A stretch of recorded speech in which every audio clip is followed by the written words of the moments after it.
J'avais dit que cet enseignement est pour les vrais enfants de Dieu. Ceux qui aiment la parole de Dieu, ceux qui aiment la révélation céleste, ceux qui détestent Satan et son monde, ceux qui s'en foutent des révélations du monde des ténèbres, mais ils aiment se nourrir de la parole de Dieu. Ils aiment la révélation divine que le Saint-Esprit donne. Je veux continuer à vous donner encore des révélations.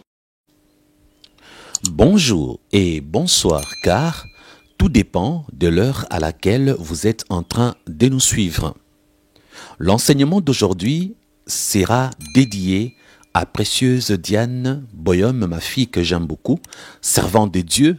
Je l'ai vue grandir dans la foi, faire ses premiers pas, et aujourd'hui, elle sert Dieu avec efficacité.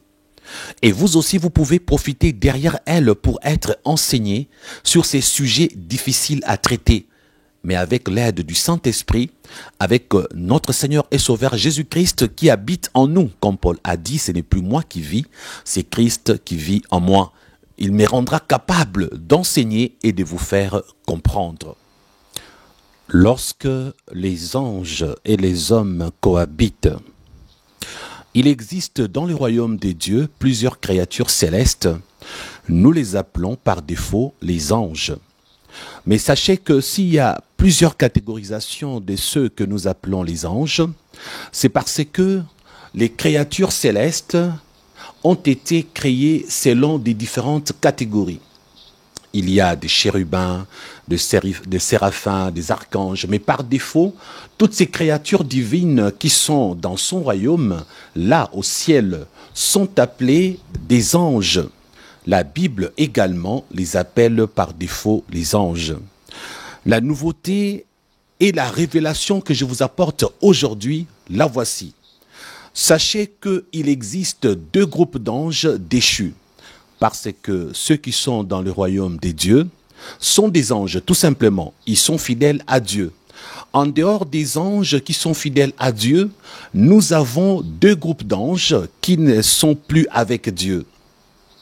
Ce sont ces anges-là que nous répartissons en deux groupes, parce que réellement, ils forment deux groupes. Donc, il existe deux groupes d'anges déchus. Quand on parle des déchus, c'est la déchéance. Pour des raisons que nous allons évoquer, vous vous rendrez compte que tous les anges créés par Dieu ne lui sont pas restés fidèles. Alors, avant de parler de ces deux groupes d'anges j'aimerais préciser que les anges des dieux sont aussi appelés les étoiles ou les fils des dieux.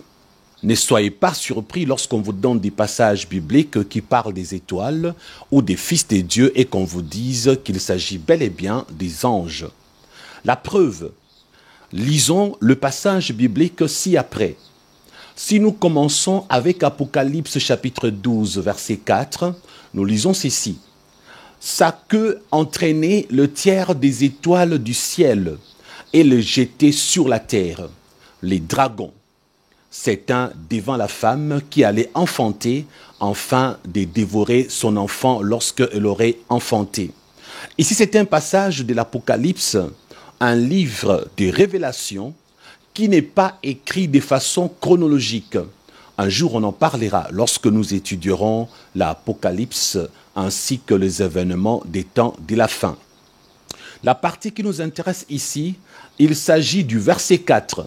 Il est dit « Sa queue entraînait le tiers des étoiles du ciel ».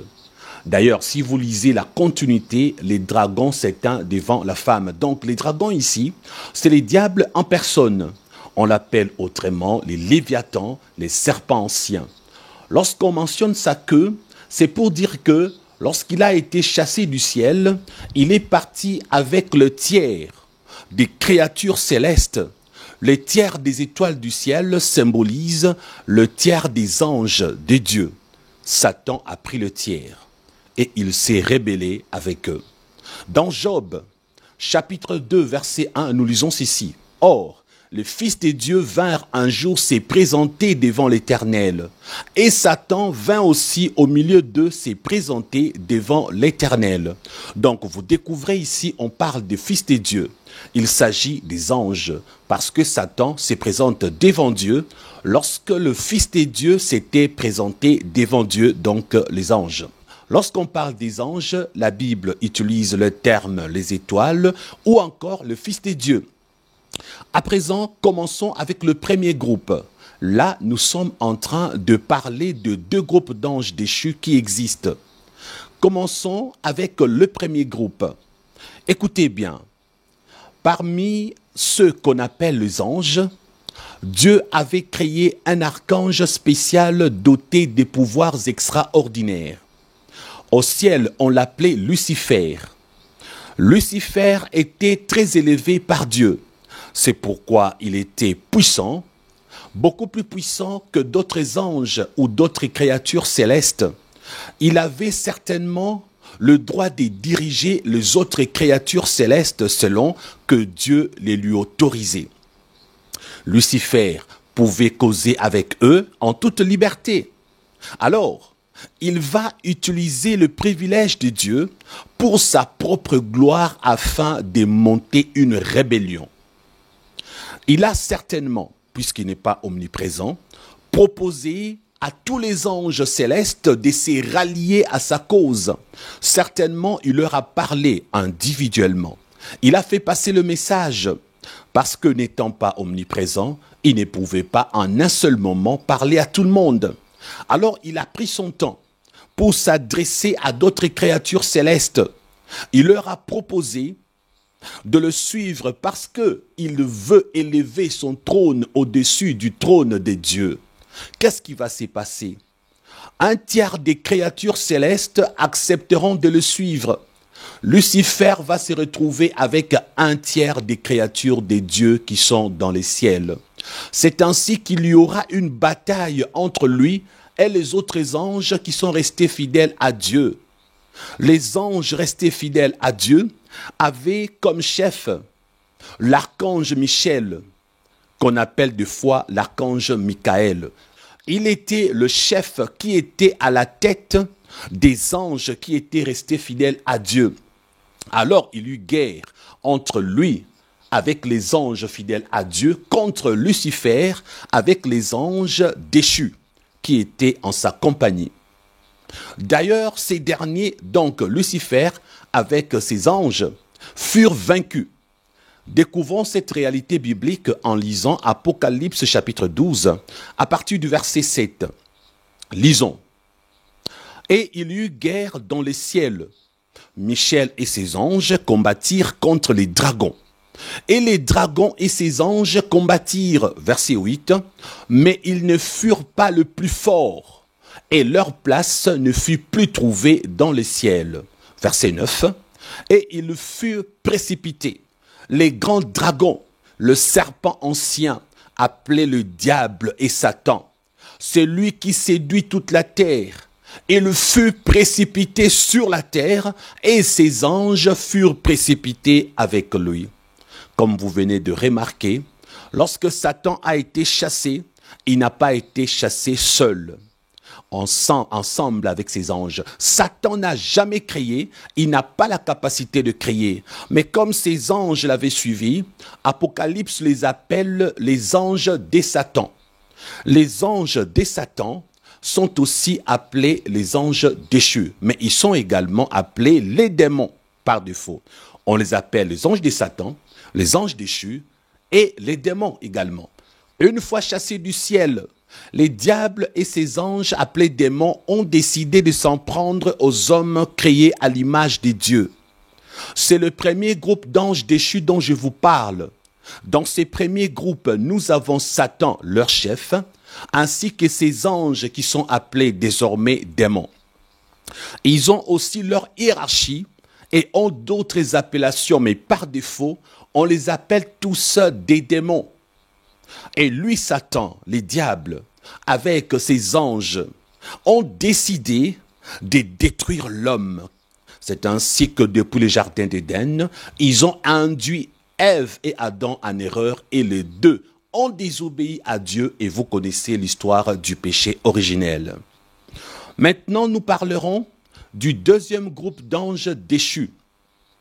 Pour le deuxième groupe, ce sont des anges des dieux qui ne se sont jamais rebellés contre Dieu. Mais comment devinrent-ils des anges déchus? Découvrons-le en lisant Genèse chapitre 6, à partir du verset 1er, lisons.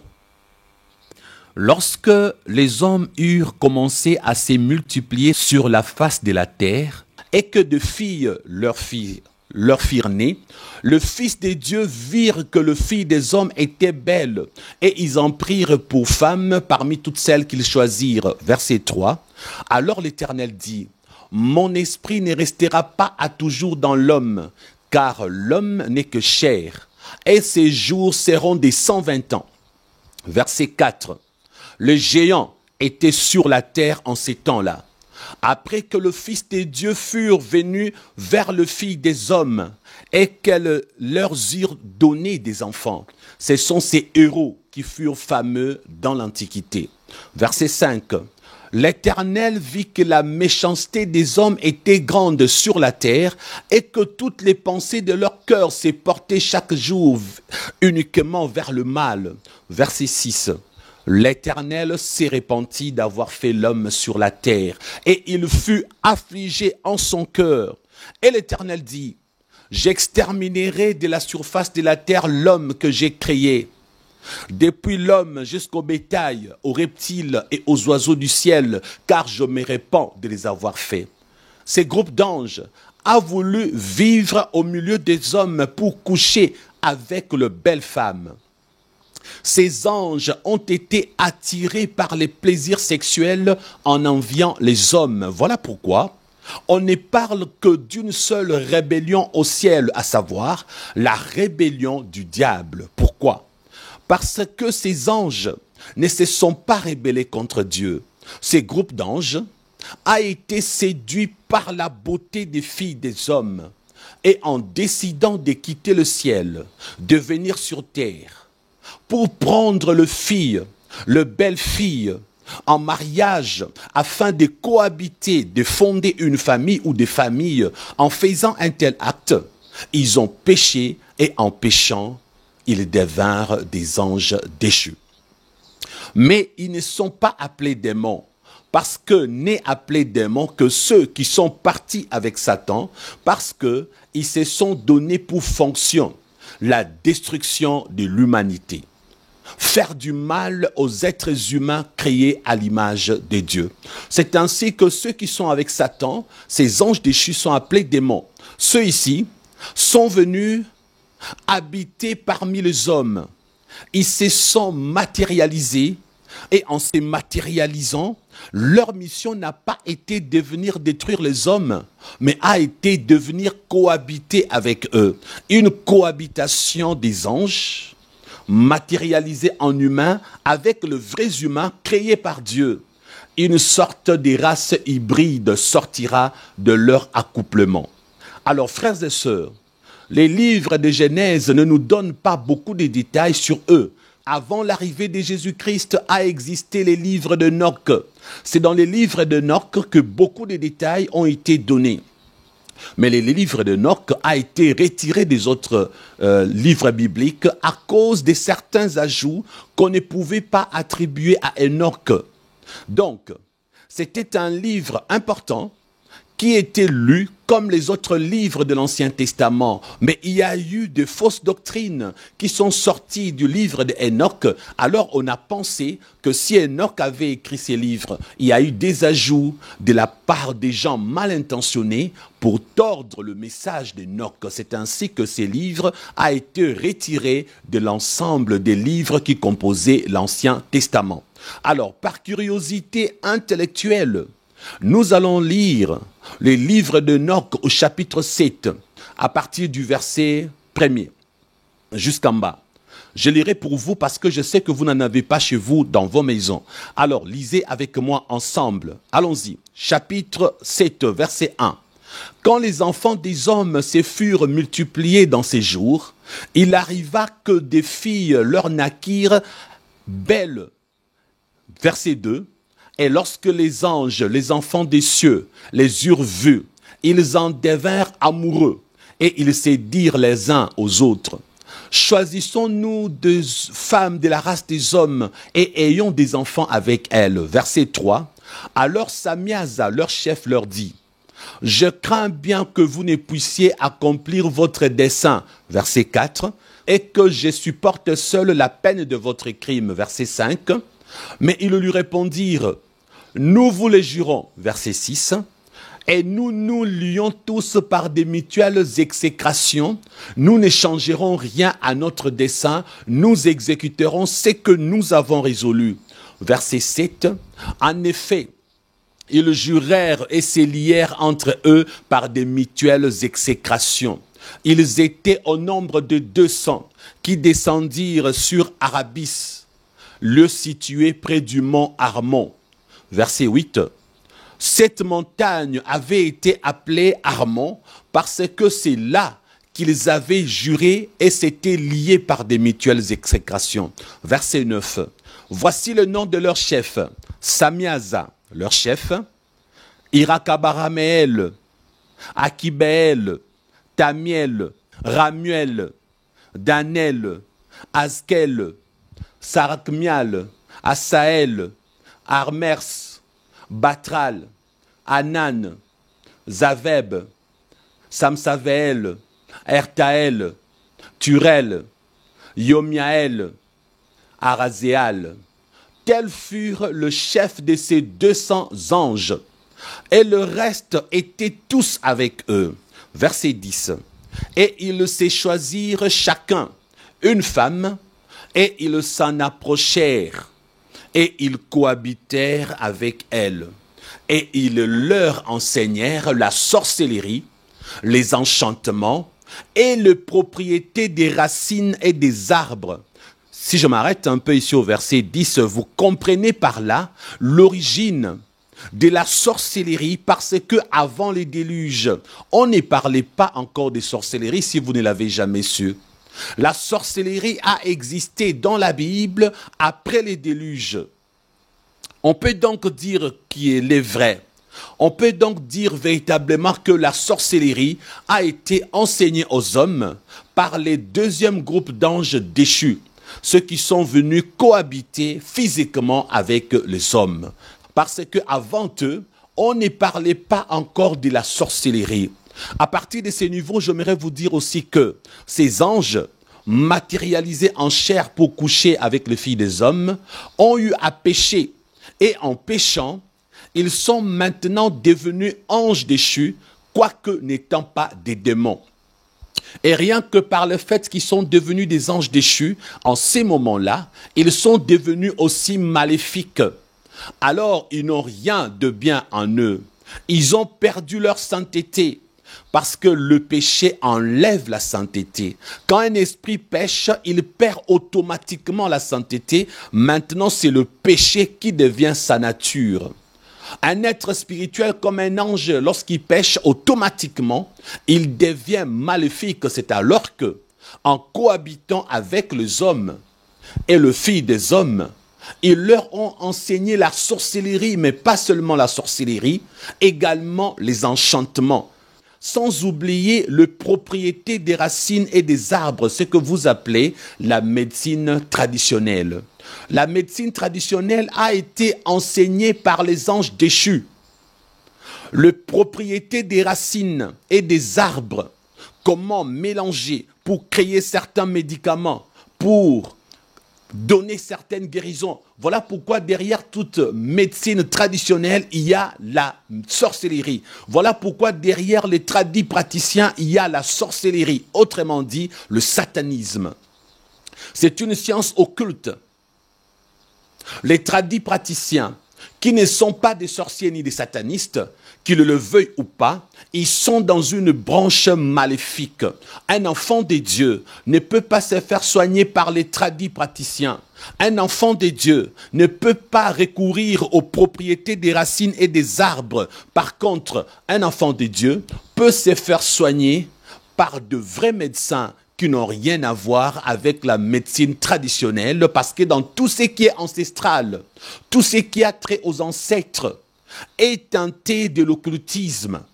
Il n'y a rien de Dieu, frères et sœurs, chez les ancêtres, ni dans les traditions et cultures des hommes. Je ferme cette parenthèse. Mais en dehors de ça, j'aimerais aussi dire que Dieu a donné à l'homme l'intelligence ainsi que la sagesse. Maintenant, il existe des gens qui ne sont pas des satanistes, qui connaissent des plantes naturelles pour guérir de certaines maladies. Tant que ce n'est pas des tradis praticiens, tant que ce ne sont pas des propriétés des racines et des arbres inspirés par les ancêtres, ainsi que les esprits de forêt et autres, oui, vous pouvez y accéder. Si un pasteur dit que quand j'étais enfant, je prenais de l'oseille pour guérir d'une maladie quelconque, ou je pouvais prendre le feuille des sapins, bouillir et vaincre la fièvre, vous pouvez utiliser. Il n'y a pas du satanisme lorsqu'on a l'intelligence des dieux pour pouvoir guérir ou se soigner avec des plantes et des racines de façon naturelle. Sauf s'il s'agit de ce que vos ancêtres qui étaient satanistes et sorciers, si ce sont eux qui vous ont légué un certain savoir, alors derrière leurs plantes, derrière leurs racines et leurs arbres, il y a le satanisme qui accompagne leurs œuvres, alors faites bien attention. Verset 11. Et ces femmes conçurent et elles enfantèrent des géants. Donc vous voyez que les livres d'Enoch nous rapportent la même histoire que Genèse, sauf que les livres d'Enoch complètent des détails que Genèse ne donne pas. C'est pour cette raison que j'ai pris l'extrait du livre d'Enoch. Je suis en train de faire la lecture pour vous. Pourquoi? Parce que cette partie ne contredit pas notre Bible à nous. Ce chapitre 7 du livre d'Enoch ne contredit pas le chapitre 6 de Genèse. Bien au contraire, il affirme, confirme et ajoute des détails que Genèse ne nous donne pas. J'ai bien dit que nous sommes en train de le lire par curiosité intellectuelle. Vous voyez, le verset 11 dit « Et ces femmes conçurent et elles enfantèrent des géants. » Verset 12 « Dont la taille avait 300 coudées. Il dévorait tout ce que le travail des hommes pouvait produire, et il devint impossible de les nourrir. » Rien que par cette lecture du chapitre 7, vous trouvez la confirmation de Genèse chapitre 6. Il y a eu des anges appelés le Fils de Dieu qui sont venus au milieu des hommes pour s'accoupler avec leur fille, qui était très belle. Et si nous enchaînons avec le chapitre 8 du livre d'Enoch que nous découvrons ici, Azaziel enseigna encore aux hommes à faire des épées, des couteaux, des boucliers, des cuirasses et des miroirs. Il leur apprit la fabrication des bracelets et des ornements, l'usage de la peinture, l'art de se peindre le sourcil. Vous les femmes qui aimez l'art de se peindre le sourcil, alors vous apprenez aujourd'hui que cet art a été enseigné aux hommes ainsi qu'aux femmes par les anges déchus. Donc, l'usage de la peinture, l'art de se peindre le sourcil, d'employer les pierres précieuses et toute espèce de teinture, de sorte que le monde fut corrompu. Dans ces versets 1 du chapitre 8 du livre d'Enoch, on précise que l'art de se peindre le sourcil a été enseigné par des anges déchus. Le fait d'aimer les pierres précieuses comme bijoux, de porter des bijoux remplis de pierres précieuses, c'est que c'est une pratique inspirée par les anges déchus. En plus, sans oublier toute espèce de teinture, fond de teint, de mascara, tout ce que les femmes aiment faire sur leur visage, de couches et de couches de teinture, de fond de teint, de poudres et autres. Cette beauté artificielle a été enseignée par les anges déchus. Frères et sœurs, regardez bien. Les anges déchus ont été attirés par la beauté qu'avait le fils des hommes, une femme créée par Dieu. Les anges déchus ont été attirés par la beauté des filles des hommes de l'époque. Donc, ce deuxième groupe d'anges a été attiré par l'apparence extérieure. Ils ont aimé le physique. Pour rendre ces physiques très beaux, pour rendre les filles des hommes très belles à leur goût, la beauté naturelle des filles des hommes ne suffisait pas à leurs yeux apparemment. Quoique les filles des hommes étaient très belles, ces anges déchus ont apporté des artifices.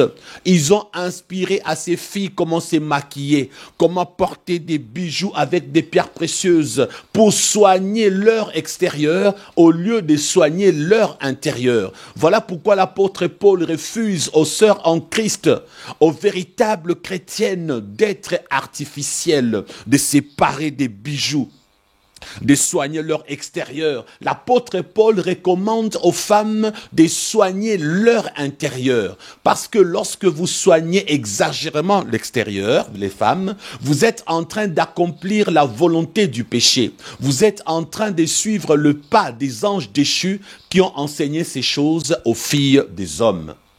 Et lorsque nous lisons maintenant le verset 2 du chapitre 8, nous découvrons ceci.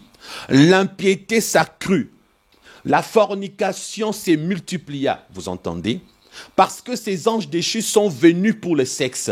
C'est normal qu'ils aiment coucher avec les femmes. Ils veulent la volupté. Ils aiment le sexe. Et sans que vous ne puissiez l'ignorer, les autres anges déchus qui sont avec Satan appelés les démons, eux également, ils furent des anges avant, tout comme ces anges qui devinrent aussi les anges déchus. Tous ces anges ont été au ciel. Lorsqu'ils étaient au ciel, ils se connaissaient. Venus sur terre, ceux ici se livrent à la fornication.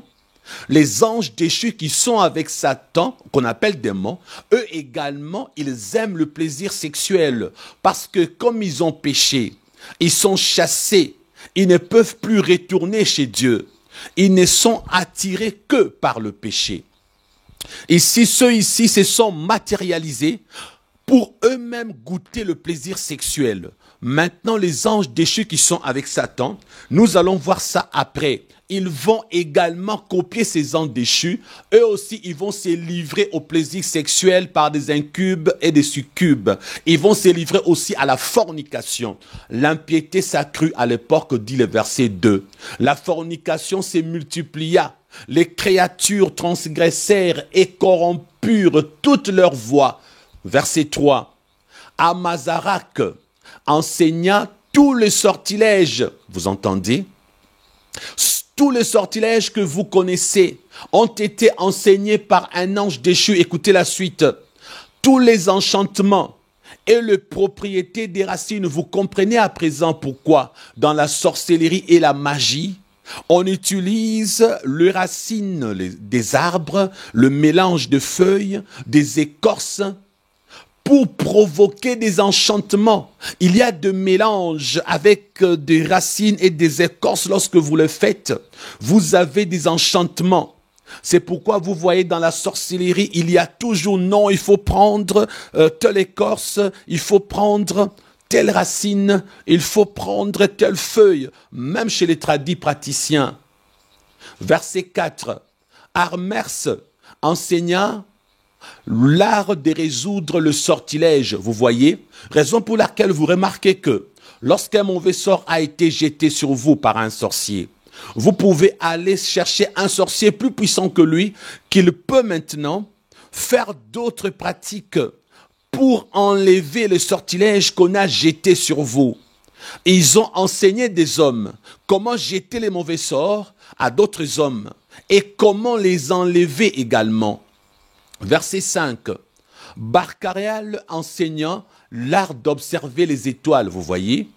Dans la magie, il y a plusieurs sortes de magie. Il y a cet art d'observer les étoiles pour décortiquer un message caché. Il y a cet art satanique d'observer les étoiles pour connaître le nombre d'années que vous avez à vivre ou pour un certain futur proche Bref, interpréter certaines choses ou certains événements. Verset 6. Akibaël enseignant le signe. Verset 7. Tamiel enseignant l'astronomie. Verset 8. Et Asaradel enseignant le mouvement de la lune. Pourquoi? Toujours pour que le mal abonde. Verset 9. Et les hommes, sur le point de périr, élevèrent leur voix et leurs voix montèrent jusqu'au ciel. Donc, on a découvert plus tard que ces livres d'Enoch avaient été trafiqués. On a eu à ajouter certaines choses pour créer des hérésies et induire le peuple de Dieu en erreur.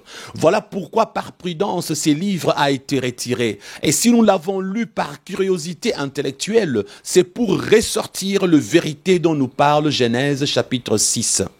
Je pense qu'à présent vous avez compris.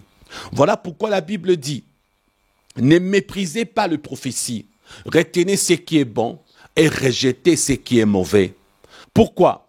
Parce que une prophétie est une révélation. Lorsque vous avez certaines révélations, ne rejetez pas tout. C'est ce que nous venons de faire avec les livres d'Enoch. Nous avons pris ce que la Bible dit et nous rejetons ce que notre Bible ne dit pas. Alors, nous terminons ici avec notre curiosité intellectuelle. Frères et sœurs, il y a beaucoup d'enfants de Dieu qui refusent de croire que les anges peuvent réellement coucher avec le Fils des hommes. Beaucoup d'enfants de Dieu qui craignent Dieu, qui lisent la Bible, n'acceptent pas les révélations selon lesquelles que Genèse 6 parle réellement des anges qui ont couché avec le Fils des hommes. Il y a des interprétations des théologiens qui disent que non, ce n'étaient pas les anges de Dieu, c'était d'autres hommes qu'on appelait le Fils de Dieu. Pour aider les vrais enfants de Dieu qui refusent de croire que les anges peuvent se matérialiser pour coucher avec les femmes des hommes, je veux leur donner des preuves bibliques parce que je sais qu'ils ont raison d'hésiter. J'ai des révélations bibliques à leur donner. Découvrons dans la Bible ce qu'un ange de Dieu est capable de faire lorsqu'il descend sur terre parmi les hommes. Découvrons. Retenez que un ange de Dieu, lorsqu'il est en mission sur terre parmi les hommes, Dieu lui a donné le pouvoir de se matérialiser, de devenir un humain. Donc cet ange, n'importe quel ange de Dieu, est doté de pouvoirs spirituels donnés par Dieu pour se matérialiser, devenir semblable à un être humain. C'est Dieu qui leur a donné ces pouvoirs. Et ensuite, lorsqu'ils se matérialisent, ils ont aussi la possibilité de manger notre nourriture parce qu'on peut le toucher, on peut parler avec eux, on peut manger avec eux également. Oh, pasteur Christian, je ne vous crois pas, c'est simple. Pour me croire, ouvrez votre Bible dans Genèse chapitre 19. Lisons à partir du verset 1er. Je vais lire pour nous tous. Écoutez-moi attentivement, je ferai une petite longue lecture. Lisons Genèse chapitre 19, commençons au verset 1. Les deux anges arrivèrent à Sodome sur le soir, et Lot était assis à la porte de Sodome. Quand Lot le vit, il s'éleva pour aller au-devant d'eux et se prosterna la face contre terre. Donc, vous remarquez par ces premiers versets, il y a eu deux anges que Dieu a envoyés qui sont partis voir Lot. N'est-ce pas? Verset 2, puis il dit, « Voici mes seigneurs, entrez, je vous prie, dans la maison de votre serviteur et passez-y la nuit. Lavez-vous le pied. Vous vous lèverez de bon matin et vous poursuivrez votre route. » Non, répondirent-ils. Nous passerons la nuit dans la rue. Vous voyez, ils disent qu'ils passeront la nuit dans la rue. Verset 3. Mais Lot les pressa tellement qu'ils vinrent chez lui et entrèrent dans sa maison. Il leur donna un festin et fit cuire le pain sans levain et ils mangèrent. Vous entendez? Il y en a qui se posent la question, pourquoi le pain sans levain? Parce que lorsque, à l'époque, on voulait faire du pain avec le vin, vous savez que la levure prend du temps pour que la pâte de la farine gonfle. Alors, lorsqu'on était pressé à l'époque, on faisait le pain sans levain parce que c'était plus rapide. Vous découvrez au verset 3 ici, la Bible dit que ces anges qui se sont matérialisés, ils sont en train de manger du pain que Lot a préparé pour eux. Il leur donna un festin. Vous savez, un festin, c'est quoi? Il avait préparé de la nourriture pour qu'ils mangent. Ici, on fait allusion au pain sans levain. Ils ne mangèrent pas que le pain sans levain. À cette époque-là, c'est la viande qui accompagnait le pain ou le pain sans levain, ou bref, le pain. Nous savons qu'ils ont eu à manger les viandes ainsi que le pain, en général. Alors, si vous avez un doute sur le viande, alors contentez-vous du pain, puisque la Bible parle du pain ici. Ils ont mangé, dit la Bible. Donc, vous comprenez, vous qui avez le doute, qu'un ange envoyé par Dieu, lorsqu'il se matérialise, il se comporte comme un homme. Il a un estomac, il peut manger. S'il mange et il boit, ça veut dire qu'il a aussi la vessie. Un ange peut aussi aller se soulager dans le petit coin. Il peut faire pipi, tout comme Popo, parce que la nourriture qu'on mange doit sortir comme les excréments par le rectum. Donc vous comprenez, bien-aimés, qu'un ange qui se matérialise, lorsque tu le vois, il ressemble copieusement à un humain. Ce n'est pas fini. Prenons maintenant le verset 4. Il n'était pas encore couché que les gens de la ville, les gens de Sodome entourèrent la maison. Depuis les enfants jusqu'aux vieillards, toute la population était accourue. Verset 5. Ils appelèrent Lot et dirent, « Où sont les hommes qui sont entrés chez toi cette nuit? Fais-les sortir vers nous pour que nous le connaissions, frères et sœurs. » Ça barde. Vous qui ne l'avez jamais su, lorsque ces hommes demandent à Lot de sortir les deux hommes pour qu'eux puissent les connaître, il ne s'agit pas de faire connaissance, il s'agit de coucher avec eux. Car c'est l'euphémisme utilisé par la Bible comme pour Adam. La Bible dit « Adam connut sa femme ». À l'époque, lorsqu'on disait Adam connut sa femme, dans le langage cru, on dira Adam coucha avec sa femme. Adam a eu des rapports sexuels avec sa femme. Ici, il demande à Lot de sortir ces deux hommes pour qu'ils puissent coucher avec eux. Frères et sœurs, si vous ne l'avez jamais su, comme j'aime le dire, nous sommes à Sodome. Pourquoi ces hommes veulent coucher avec d'autres hommes? Parce que c'est à Sodome que le péché de sodomie avait commencé. C'est à Sodome que les hommes couchaient entre eux. Par où? Par derrière. Quand les hommes couchaient entre eux, ils se sodomisaient. D'où le mot sodomiser lorsque les gens le font par le rectum. Donc par derrière. Et ici, ils sont en train de demander à Lot de sortir les deux anges matérialisés en humain, que Lot puisse leur permettre de le sodomiser. Il voulait sodomiser ces anges. La suite est grave. Au verset 6, Lot sortit vers eux à l'entrée de la maison et ferma la porte derrière lui. Et il dit, « Mes frères, je vous prie, ne faites pas le mal. » Verset 8. Voici, j'ai deux filles qui n'ont point connu d'homme. Je vous les amènerai dehors et vous leur ferez ce qui vous plaira. Seulement, ne faites rien à ces hommes puisqu'ils sont venus à l'ombre de mon toit. Verset 9. Ils dirent, retire-toi. Ils dirent encore, celui-ci est venu comme un étranger et il veut faire les juges. Eh bien, nous te ferons pire qu'à eux. En bon français, nous te ferons pire qu'à eux. Et pressant Lot avec violence, ils s'avancèrent pour briser la porte. Frères et sœurs, imaginez ces événements qui se passent. Ces hommes, un homme normal, lorsque tu veux coucher avec un autre homme, alors on te dit, regarde, celui-ci est un homme comme toi. Si tu couches avec lui, ça sera par derrière. Ça sera de la sodomie. Tu vas les sodomiser. Moi, je te propose mieux. On va te donner une fille qui est vierge, tu vas coucher avec. Un homme normal dira, ouais, je suis heureux, ça, je suis d'accord. En plus, une fille vierge, je vais bien m'amuser et prendre mon pied. Je vais la dévierger, je ne coucherai pas avec un homme. C'est ce qu'une personne normale fera. Mes frères et sœurs, remarquez que les habitants de Sodome Comme la Bible a précisé, ils étaient là, des jeunes et des vieillards, tout âge confondu. Leur affaire à eux. Ils étaient habitués à se sodomiser entre eux. Comme il y a eu de la viande fraîche qui vient d'arriver dans leur ville, ils veulent goûter à la viande fraîche, ils veulent les sodomiser, ils s'en foutent. Ils n'ont pas besoin de coucher avec le fils vierge de Lot. À telle enseigne que, ils bousculent même Lot, ils s'avancent vers la porte pour briser la porte. Et au verset 10, la Bible dit, les hommes, donc ceux qui étaient à l'intérieur, les deux hommes qui étaient des anges, ils étendirent la main, firent entrer Lot vers eux dans la maison et fermèrent la porte.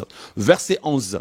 Et ils frappèrent d'aveuglement les gens qui étaient à l'entrée de la maison, depuis le plus petit jusqu'au plus grand, de sorte qu'ils se donnèrent une peine inutile pour trouver la porte. Frères et sœurs, par la Sainte Bible, je viens de vous démontrer que les anges de Dieu qui n'ont pas péché, les vrais anges de Dieu ont le pouvoir et la capacité de se matérialiser, de devenir des humains aussi, de revêtir l'enveloppe des chairs humaines. Or, la Bible dit que les anges déchus, quand ils ont quitté le royaume des dieux, ils ont quitté le royaume des dieux avec toute leur puissance, comme Satan a gardé sa puissance. Les anges déchus également ont gardé leur puissance. Regardez les anges de Dieu ici. Non pas seulement qu'ils ont mangé, ils ont bu, ils ont aussi le pouvoir de frapper d'aveuglement les humains. Vous comprenez? C'est pour vous dire que si les anges de Dieu, quand ils se matérialisent, ils gardent également leur pouvoir. Pareil pour les anges déchus.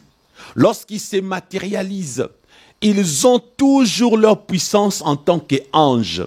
Donc, l'esprit qu'on appelle ange a des pouvoirs surnaturels. Lorsqu'il se matérialise, il a encore ses pouvoirs en lui. C'est pourquoi je vous ai dit que lorsque les anges déchus ont eu à enseigner des choses aux humains, ils ont accompagné leur science avec leur puissance. Lorsqu'ils enseignent, ils enseignaient, regardez les écorces, les racines, lorsque tu mélanges, tu fais comme ça donnera tel médicament pour la maladie. Bref, c'est avec leur puissance maléfique qu'ils accompagnaient leur savoir. C'est pourquoi dans la médecine traditionnelle, lorsque les tradis praticiens des sorciers guérisseurs travaillent avec des écorces, ils accompagnent les écorces en question, les racines en question, avec la puissance maléfique venue de Satan qu'ils ont en eux. Donc vous comprenez par là que les démons ont de la puissance, tout comme les anges de Dieu. Maintenant que vous venez de découvrir qu'un ange peut se matérialiser, la question que je vous pose, vous les vrais enfants de Dieu qui avez des doutes, vous qui pensez qu'il était impossible à un ange de Dieu de se matérialiser, de manger ou de boire. Maintenant que vous découvrez que cela s'est fait parce que la Bible nous en parle dans Genèse, chapitre 19, en nous racontant le péripétie avec Lot. Donc, du côté du deuxième groupe d'anges déchus dont je parle, ils se sont réellement matérialisés. Genèse chapitre 6, ce n'est pas de la fiction. Genèse chapitre 6, ce n'est pas un mythe, c'est une réalité. Il y a eu des anges qui ont réellement couché avec le Fils des hommes et les enfants qui étaient nés étaient des géants appelés Néphilim. Et cela avait énervé Dieu, frères et sœurs. C'est à cause de ça. Le mal avait augmenté. Les hommes s'étaient corrompus en plus. Il y a eu une mixture. Dieu qui n'aime pas le mélange. Dieu ne pouvait pas tolérer et accepter que des anges déchus couchent avec le Fils des hommes et qu'une race hybride non créée par Dieu soit née. Une race que Dieu n'a pas créée. Parce que les enfants qui sortaient de l'union entre un ange déchu avec une fille des hommes, c'était des enfants qui n'étaient pas 100% humains. Ils étaient 50% anges déchus et 50% humains. Cette race hybride n'était pas créée par Dieu. Comme c'est une nouvelle race non créée par Dieu, c'est un mélange. Les enfants qui naissaient étaient des géants. Ils avaient des proportions anormales. Ils naissaient pas comme nous autres. Ils étaient trop grands. Ils mangeaient beaucoup. Et ils aimaient le péché, tout comme les anges déchus qui aimaient trop le sexe. J'imagine combien leurs enfants aimaient aussi le sexe. Donc, vous comprenez pourquoi, frères et sœurs, la colère de Dieu va s'abattre sur les hommes. Dieu, qu'est-ce qu'il va faire? Il va maintenant décider de détruire toute l'humanité pour faire un nettoyage, pour purifier la race humaine. Pour purifier la race humaine, Dieu doit détruire l'humanité pour conserver la race pure. Souvenez-vous, Noé s'est mis à prêcher. Il n'y avait que Noé et sa famille qui étaient de vrais croyants, qui ne s'étaient pas livrés au péché qu'enseignaient les enfants des anges déchus, ainsi que les anges déchus eux-mêmes. Les géants qu'on appelait les héros de l'époque, qui furent fameux. Qu'est-ce qui signifie fameux? C'est la réputation colossale qui accompagne quelque chose ou une personne. Donc, ils étaient réputés maléfiques. Ils avaient la réputation du péché à outrance. Ils étaient des héros dans le péché, héros dans des abominations. Il n'y avait que Noé et sa famille qui étaient restés de vrais croyants. C'est ainsi que Dieu a voulu que Noé puisse donner quand même l'évangile du salut de l'époque. Ils ont refusé de croire parce que toute la race humaine était corrompue. Alors Dieu enverra les déluges et ne sauvera que 8 personnes, et toute la population terrestre sera tuée, décimée. Là, je peux ouvrir une parenthèse, frères et sœurs. Vous savez, lorsque Satan avait péché, Dieu avait refusé que Satan soit pardonné. Dieu avait refusé de créer une solution qui pouvait permettre à Satan et ses anges déchus d'être sauvés, donc d'être pardonnés. Je vais vous dire le pourquoi. Parce que Satan n'a pas été influencé pour pécher. Il n'existait pas de péché avant la rébellion de Satan. C'est Satan qui a imaginé ou inventé le péché. Il est l'auteur et le créateur du péché, le propriétaire du péché. Et comme lui-même s'est corrompu, il a entraîné les autres anges qui étaient orgueilleux également comme lui, parce que eux aussi ont voulu s'élever au-dessus de leur créateur. Et alors, et Satan et les anges qui l'accompagnaient ne seront jamais pardonnés. Vous comprenez? Je sais pourquoi je suis en train de souligner cette réalité. Maintenant, regardez. Lorsque Dieu a créé l'homme à son image, lorsque l'homme a péché, écoutez-moi bien. L'homme avait péché parce que Satan l'y avait poussé. Satan l'avait trompé, vous comprenez à présent. L'homme a été trompé par Satan. C'est ainsi que, à peine l'homme avait péché, automatiquement, dans Genèse chapitre 3, verset 15, la Bible dit que la postérité de la femme écrasera ta tête, toi le serpent. Dieu s'adresse au diable par les serpents et lui dit, la postérité de la femme, c'est-à-dire Jésus-Christ, il t'écrasera la tête. Où c'est? À Golgotha, là où Jésus a vaincu Satan. C'était un passage biblique prophétique messianique. C'était une révélation de la défaite de Satan sur son projet d'induire l'humanité en erreur pour que les hommes périssent dans les temps de feu comme lui. Alors qu'est-ce que Dieu va faire?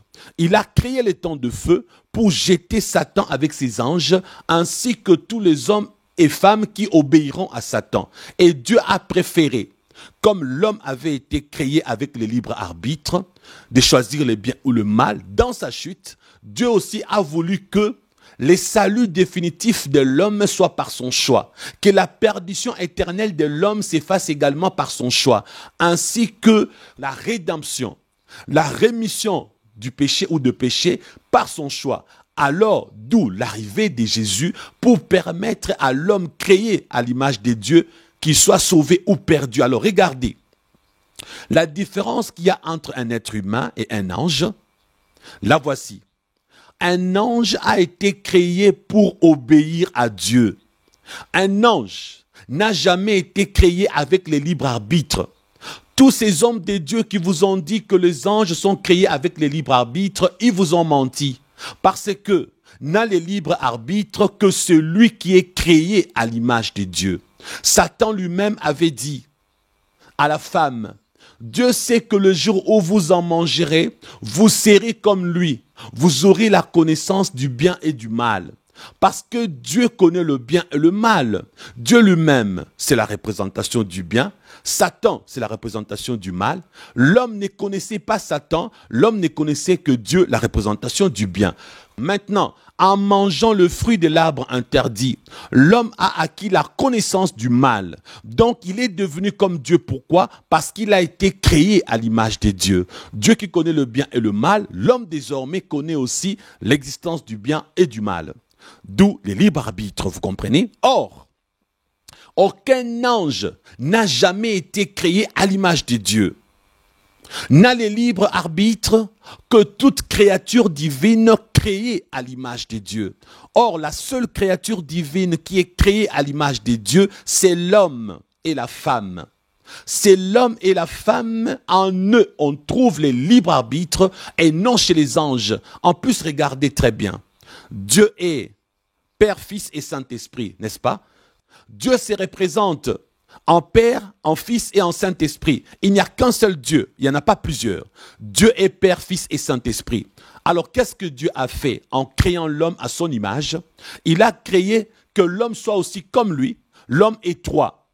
L'homme est ce qu'on dit une trichotomie. L'homme est tripartite. L'homme, c'est le corps, l'âme et l'esprit. Nous ne sommes pas trois, nous sommes un, tripartite. Parce que Dieu est trois en lui-même, il est Père, Fils et Saint-Esprit. Nous sommes aussi trois en nous-mêmes, nous sommes corps, âme et esprit, créés à l'image de Dieu. Vous voyez? Or, en vérité, dans l'homme, c'est l'esprit, comme Dieu nous l'a révélé par Job. Dans Job 32, verset 8, nous lisons ceci. Mais en réalité, dans l'homme, c'est l'esprit, le souffle du Tout-Puissant qui donne l'intelligence. Pourquoi en réalité dans l'homme c'est l'esprit? Parce que Dieu lui-même n'a pas une enveloppe de chair. Or, l'enveloppe de chair que nous avons a été faite pour habiter sur la terre. Le vrai nous, ce n'est pas cette enveloppe de chair, car elle est poussière, elle retournera à la poussière. Le corps humain retournera à la poussière. Mais l'esprit, c'est le souffle de Dieu. Et Jésus-Christ a été envoyé par son Père pour sauver l'homme que Satan avait corrompu. Alors frères et sœurs, Satan ne sera jamais pardonné. Après avoir péché, Satan et ses démons sont en liberté contre les hommes. Ils sont là pour nous détruire, nous faire du mal. Mais le deuxième groupe d'anges déchus, lorsque Dieu avait envoyé les déluges, ils ont alors perdu leurs corps humains. Leur enveloppe de chair a été tuée par les déluges. Ils sont morts ainsi que leurs enfants hybrides et le vrai humain, les anges déchus et leurs enfants hybrides, tous étaient morts lors du déluge. Alors qu'est-ce qui va se passer? Les anges déchus, en mourant physiquement, ils se sont retrouvés maintenant avec leurs esprits tels que Dieu les avait créés. Parce que ce sont des anges déjà déchus. Comme ils sont anges déchus, Dieu n'a pas voulu le mélanger avec les anges déchus qui sont avec Satan appelés démons. Dieu a créé une situation à part pour eux. Dieu n'a pas voulu qu'ils soient mélangés avec les anges déchus de Satan appelés démons. Parce que eux, ils ne se sont pas rebellés contre Dieu. Ils étaient venus sur terre pour le sexe. Ils ont corrompu leur race. Ils n'ont pas gardé leur dignité. Après la perte de leur enveloppe de chair, Dieu va prendre tous ces anges déchus-là, de ce deuxième groupe, il va les emprisonner. Il va les garder en prison quelque part. Je vous donnerai le verset tout à l'heure qui en parle. Mais j'aimerais aussi préciser que les humains qui avaient été corrompus à cause d'eux, lorsqu'ils sont morts, ils sont descendus dans le séjour de mort. Mais Dieu aussi a créé une situation différente pour eux. Dieu a pris tous ces humains-là, il a créé une prison dans le séjour de mort, il les a enfermés là-bas. Voici le résumé. Dieu a pris les anges déchus, il a créé une prison dans les abîmes. Il les a enfermés là-bas dans les abîmes, pas dans les séjours de mort. Parce que Dieu, quand il punit un esprit qu'on appelle ange déchu, il ne l'enferme pas dans les séjours de mort, il l'enferme dans l'abîme. Comme ils étaient plusieurs, Dieu les a enfermés dans les abîmes. Maintenant, les humains, après leur mort, c'est le séjour de mort qui est leur destination. Alors, pour ces groupes de personnes, Dieu a, dans le séjour de mort, il a créé un endroit spécial où il les a emprisonnés. Vous me poserez la question, pasteur Christian, pourquoi Dieu les avait-il emprisonnés? Voici la réponse. Parce que ces hommes-là, ils ont été induits en erreur par un groupe d'anges venus sur terre pour accroître le péché, par des anges déchus qui sont venus coucher avec leurs filles. Ils ont été corrompus par ces anges de la même manière. Adam, corrompu par Satan, a eu la possibilité de se racheter. Les hommes de l'époque, corrompus par plusieurs anges, Dieu a dit: je dois les emprisonner pour leur donner la possibilité d'être sauvés après. Dieu étant un Dieu d'amour, j'aimerais vous apprendre une chose que vous ne connaissez pas, vous autres. Sachez qu'à partir d'aujourd'hui, toute chose existe par Dieu. Rien de ce qui a été créé n'a été créé sans Dieu. Maintenant, il y a de lois spirituelles préétablies par Dieu. De lois que Dieu a préétablies pour le fonctionnement de toutes ses créations. Maintenant, il y a plusieurs lois spirituelles.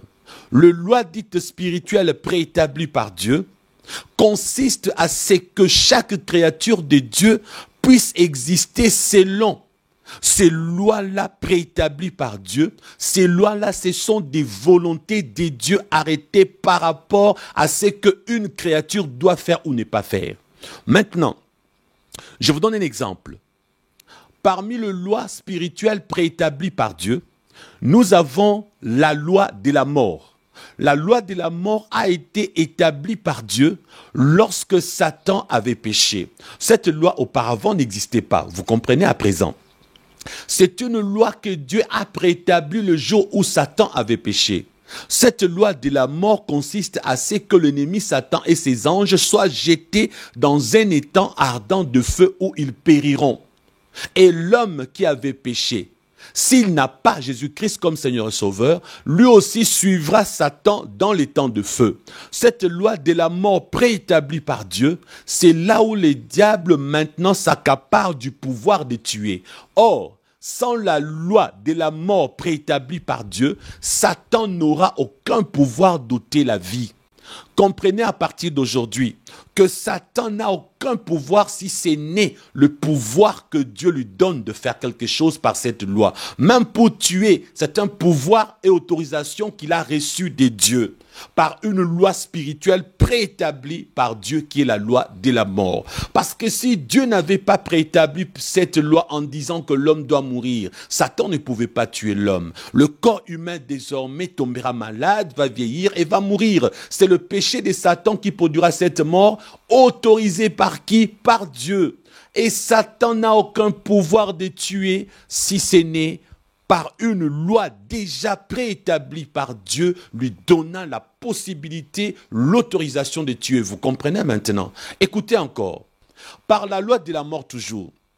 Qu'est-ce que le Nouveau Testament dit dans 1 Jean chapitre 3, versets 8 à 10?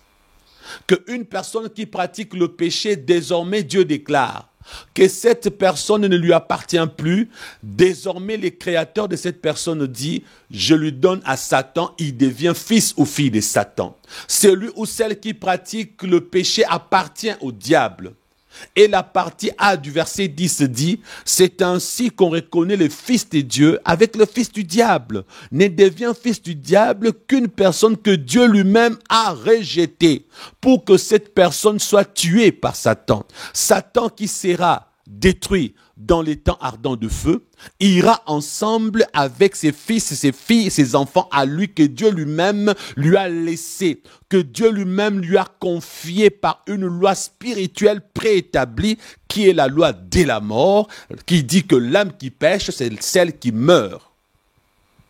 J'aimerais vous dire aujourd'hui que Satan ne fait rien sans respecter les lois spirituelles préétablies par Dieu. Maintenant, écoutez-moi très bien. Il y a plusieurs lois spirituelles préétablies par Dieu. En dehors de la loi de la mort, nous avons également la loi de la vie. La loi de la vie, écoutez-moi bien. Lorsque Dieu avait créé Lucifer, ainsi que les autres anges. Dieu ne les avait pas créés éternels. Les anges de Dieu ne sont pas créés éternels. Ils sont créés perpétuels. La différence entre la perpétuité et l'éternité, la voici.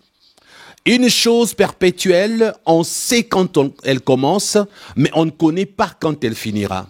Une chose éternelle, c'est une chose qui n'a pas de fin. Avez-vous compris?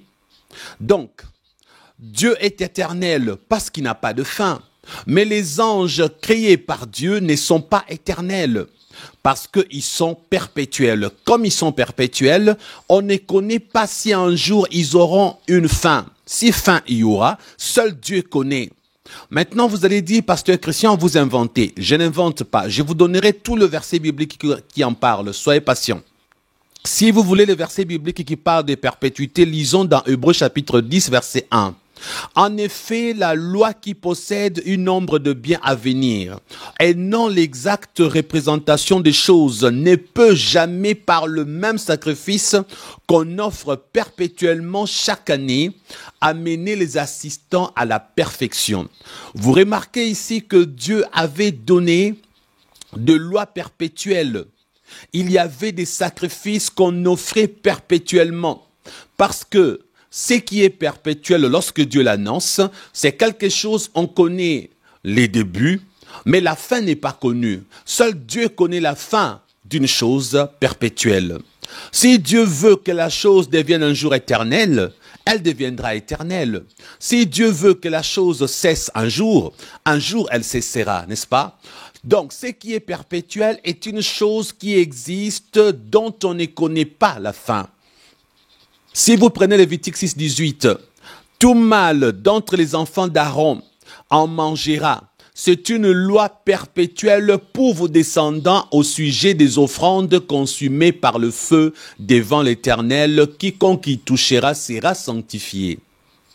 Si vous prenez Lévitique 6, 20, voici l'offrande d'Aaron et ses fils que ses fils feront à l'Éternel le jour où tu recevras l'onction, 1/10 d'épha de frais de farine comme offrande perpétuelle, moitié le matin et moitié le soir. Frères et sœurs, toutes ces lois perpétuelles de recommandations que Dieu avait données par rapport au sacerdoce lévitique ont été abolies par les sacerdoces royales de Jésus-Christ selon l'ordre de Melchisédek.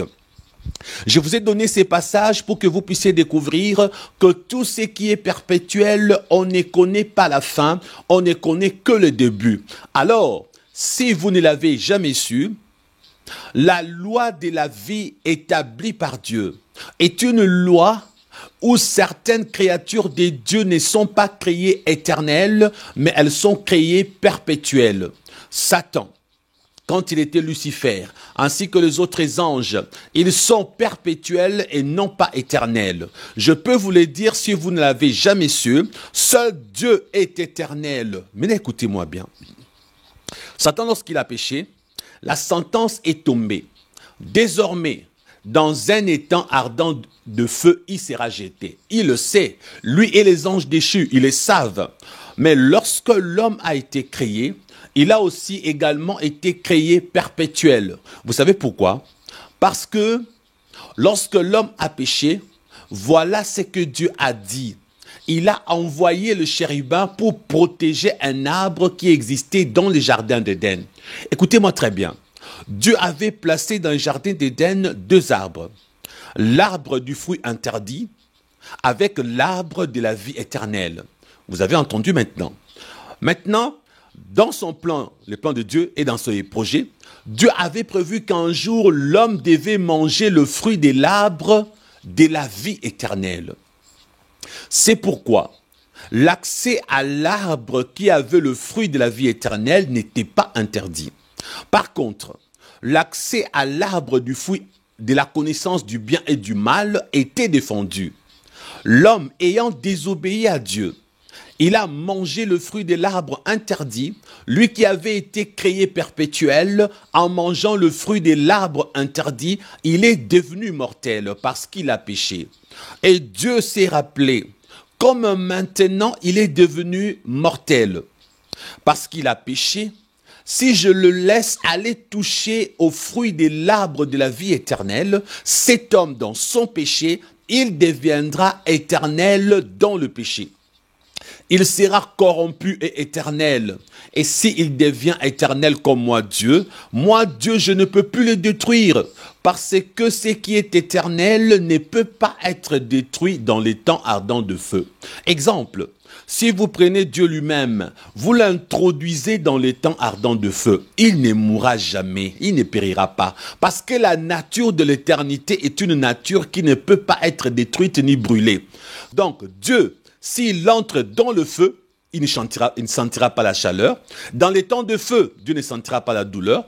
Et si l'homme était devenu éternel, Dieu ne peut pas le détruire en les jetant dans les temps ardents de feu, comme Satan lui-même et ses démons. Donc, cette loi de la vie est une loi préétablie par Dieu. La loi de la vie consiste à ce que les créatures de Dieu sont créées perpétuelles et non pas éternelles. Ce sont des révélations que je vous donne. Ce sont des révélations des choses célestes, les révélations des choses du royaume de Dieu, les révélations des choses positives. Voilà ce que la Bible dit dans 1 Corinthiens chapitre 2 verset 10. Dieu nous a révélé par l'Esprit, car l'Esprit sonde tout, même le profondeur des dieux. Alléluia. Frères et sœurs, soyez comme moi. Soyez remplis du Saint-Esprit. Demandez la plénitude de l'onction de Dieu. Demandez la plénitude du Saint-Esprit.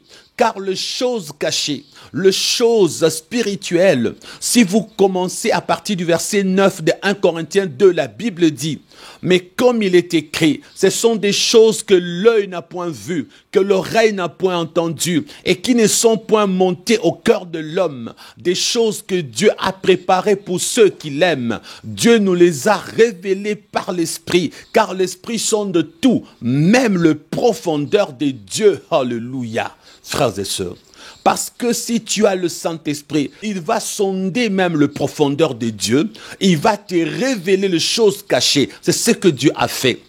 Le Saint-Esprit m'a révélé les profondeurs de Dieu. Il m'a montré des choses cachées. Et même si tu as l'Esprit de Dieu, si tu n'as pas la plénitude du Saint-Esprit, tu n'as pas les grâces spirituelles que Dieu m'a faites, tu n'auras pas accès à ces choses. D'ailleurs, 1 Corinthiens 2, 11 dit, lesquels des hommes en effet ne connaissent les choses des hommes si ce n'est l'Esprit de l'homme qui est en lui. Et je vous poserai la question, lesquels des hommes en effet connaissent les choses de Satan si ce n'est par l'Esprit de Satan qui est en lui. Voilà pourquoi les ex-satanistes, comme ils avaient l'esprit de Satan en eux, ils étaient remplis de démons. Ils ont des révélations sur Satan et son monde. Ce sont des révélations pourries. Ce sont des révélations médiocres. Ce sont des révélations qui ne sauvent pas. S'il vous plaît, venez dans 1 Corinthiens chapitre 2 verset 9 à 10. Soyez remplis de l'Esprit de Dieu. L'Esprit de Dieu va sonder le profondeur de Dieu. Il va vous révéler des choses. Parce que verset 11 dit,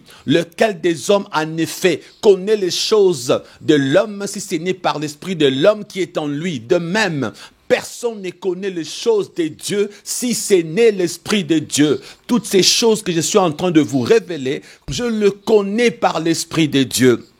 Par l'Esprit de Dieu, car l'Esprit de Dieu me le révèle. C'est ça le chemin de la vie éternelle. Soyez remplis du Saint-Esprit.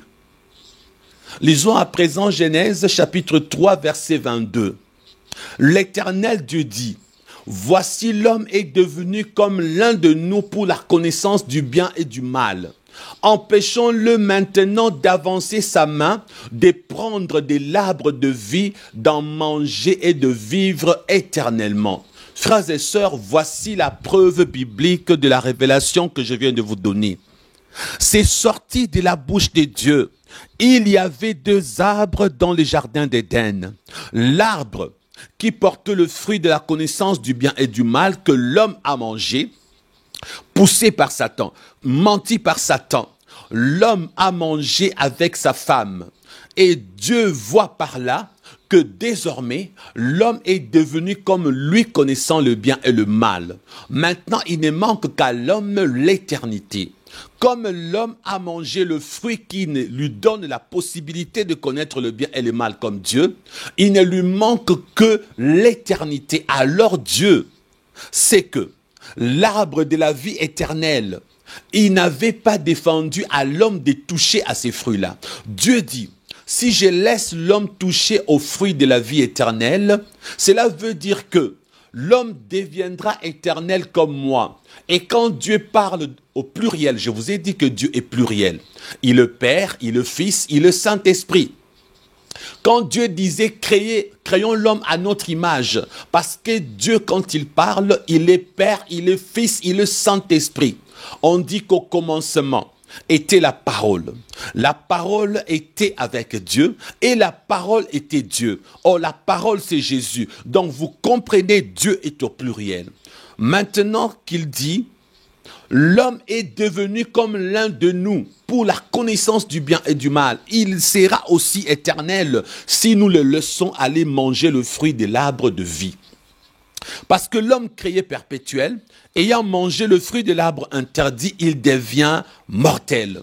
S'il mange le fruit de l'arbre de la vie, il deviendra éternel. Or, l'éternité est une capacité qui ne peut pas être détruite. L'éternité donne une capacité d'immortalité. Si l'homme pécheur devenait éternel, dans les temps ardents de feu, il ne peut pas brûler. Il existera éternellement, il sera pire que Satan. Parce que Satan, comme il est perpétuel, n'étant pas éternel, Dieu va détruire Satan et les démons dans les temps ardents de feu. Si l'homme était devenu immortel, il allait être pire que Satan, parce qu'il allait être dans le péché vivant éternellement comme Dieu, mais en étant pécheur. Ça, c'est une révélation que vous n'aurez pas ailleurs. Je vous l'annonce au nom de Jésus. Ce sont des choses que le Saint-Esprit m'a révélées. Dieu merci, le Saint-Esprit m'a donné des versets bibliques pour que je vous en parle.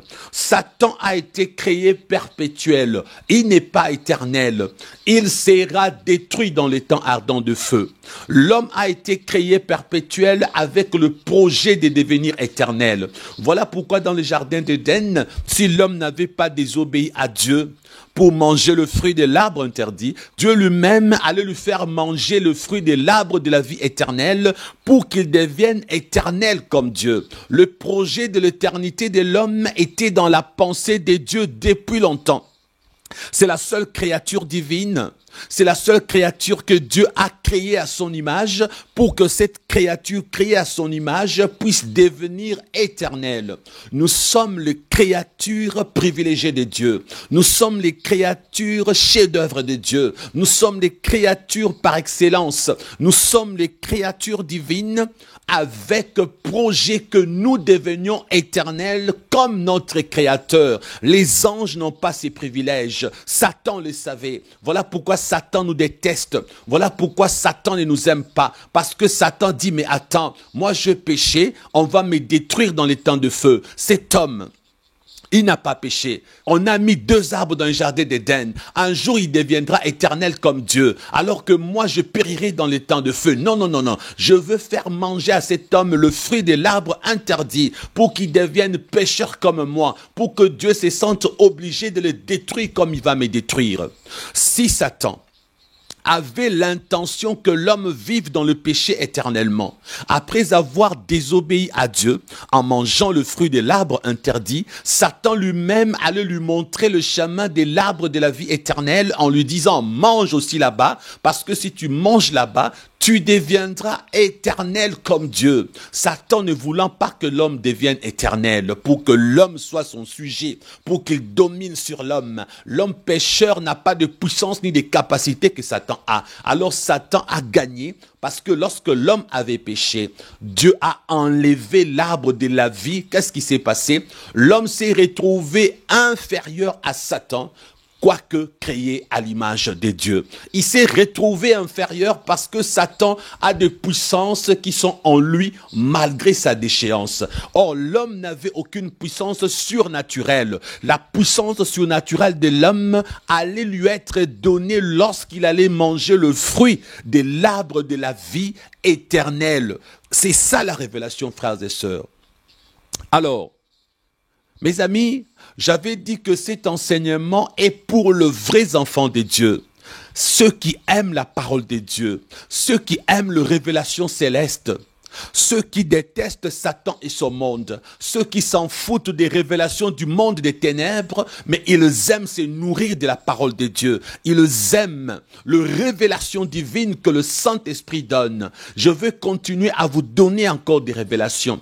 Vous savez, comme je venais de le dire, alors que l'homme qui pêche doit accompagner Satan dans les temps ardents de feu, voilà ce que Dieu a prévu pour l'homme régénéré.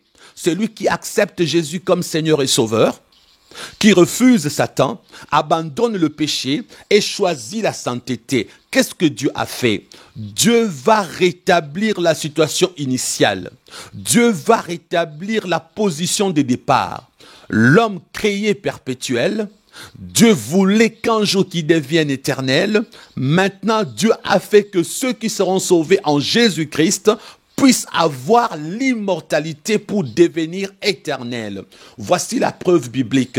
Lorsque nous lisons Apocalypse chapitre 2, verset 7, la Bible dit ceci: que celui qui a des oreilles entende ce que l'Esprit dit aux églises. À celui qui vaincra, je donnerai à manger de l'arbre de vie qui est dans le paradis de Dieu. Alléluia. Maintenant, qu'est-ce que Dieu a fait? L'arbre de vie que Dieu avait protégé par des chérubins dans le jardin d'Éden se trouve aujourd'hui dans le paradis de Dieu. Le paradis qui est cet endroit où nous, les chrétiens, nous allons nous retrouver avant le jugement dernier. Qu'est-ce que Dieu a fait? Il a fait de sorte que nous devenions éternels lorsque nous serons dans son paradis pour que nous revêtions l'immortalité. Nous deviendrons éternels, frères et sœurs. Vous les enfants de Dieu, je vous recommande de lire la Bible matin, midi, soir. Soyez remplis du Saint-Esprit. Arrêtez avec les multiples révélations des ex-satanistes qui ne vous remplissent que de Satan. Je vous dis la vérité, Satan aime s'introduire partout où il y a les humains. Aujourd'hui, le message le plus suivi sont les témoignages des ex-satanistes. Même dans les témoignages de vrais ex-satanistes, comme ils témoignent beaucoup, ils révèlent trop le monde de Satan, ils sont en train d'accomplir la volonté du diable sans s'en rendre compte. Ils témoignent exagérément beaucoup parce qu'ils font du business. Ils savent que les gens aiment le témoignage, alors ils sont excités. Même si vous dites que Jésus m'a demandé de témoigner, ce n'est pas Jésus qui lui a dit de décortiquer le nom des démons. Ce n'est pas Jésus qui lui a demandé de citer tous les détails du satanisme.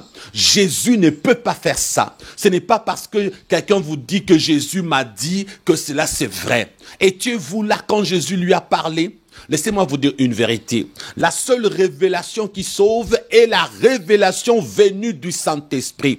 Les autres révélations qui ne viennent pas du Saint-Esprit, ce sont des choses dévoilées comme information pour que vous sachiez comment vous y prendre avec l'ennemi. Mais ce ne sont pas des choses à connaître à outrance.